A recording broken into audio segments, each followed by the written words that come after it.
All right, so I think this is recording. We're taking a look at Scale Packet 5 exponential functions and log functions, and we're looking at homework practice problems from, from which skill?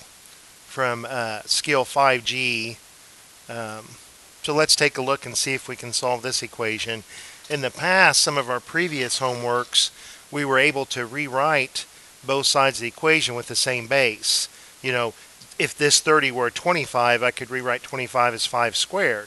But with the 30, I really can't do that. So I need some other way to do it. Well, with the variable up as an exponent, I really can't get to that variable to get it by itself because I can't multiply both sides by a number or divide or multiply or subtract, but I can use the idea of functions that this is an exponential function and the inverse of an exponential is a log function.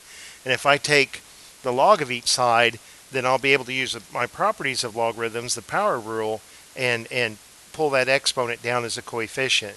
So it also wants me to approximate my answer using a scientific calculator. Scientific calculators have a natural log button and a common log button. So although some people might argue that it'd be convenient to take the log base 5 of each side, if I'm going to use the calculator, I'm just going to use common log and take the common log of both sides. So if I take the log of the left-hand side, to balance the equation, I need to take the log of the right-hand side. I'm able to do that because neither one of these values are negative or 0. I can only take the log of positive values. All right, so since logarithms are 1 to 1, if these numbers are the same and they have the same base, they must have the same argument. Oh, wait a minute. That would get me back to what I started with. Using the power rule, let's take this exponent. Sorry about that. Let's take this exponent and pull it down as a coefficient. I don't want to have a circular argument. I don't want to do that and then turn around and come back to where I just started from. So by the power rule, this exponent comes down as a multiplier, and now I can get this x by itself. It has on the left-hand side, I see two factors. The factor of interest is this x.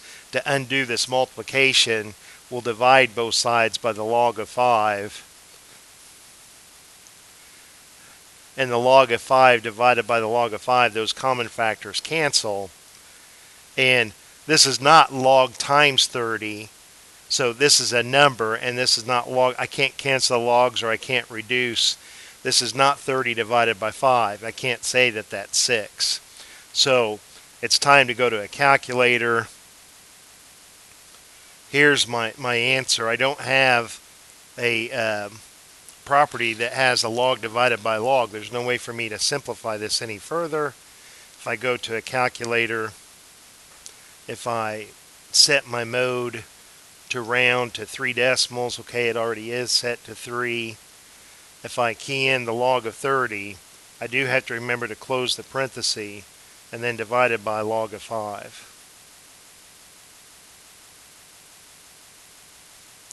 So I get 2.113. Alright, so let's go ahead and do the next one on here as well. So here I have a log equation. Well, on the left-hand side I have two terms. The term that has the variable of interest is this first term. I want to get that by itself, so I need to add 1 to both sides of this equation. So now, on the left-hand side, I have this 6 times the log of x plus 2. Well, that's two factors. The factor of interest is the second factor that has my variable. So to get it by itself, I have to undo this multiplication of 6, so I divide both sides by 6.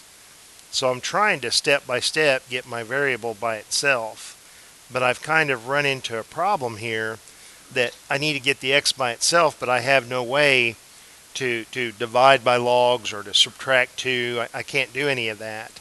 But I can recognize that this is in logarithmic form, and I can change it to exponential form. Now I do have to recognize that this common logarithm has a base of 10.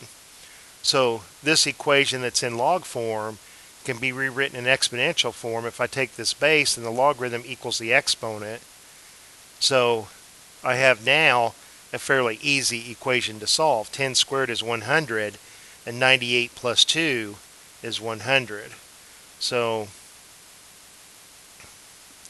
and when I plug in 98, I'm not taking the log of a negative number, so hey, that's my solution. So there's the first two problems, and I'll do pairs like I did on the previous homeworks.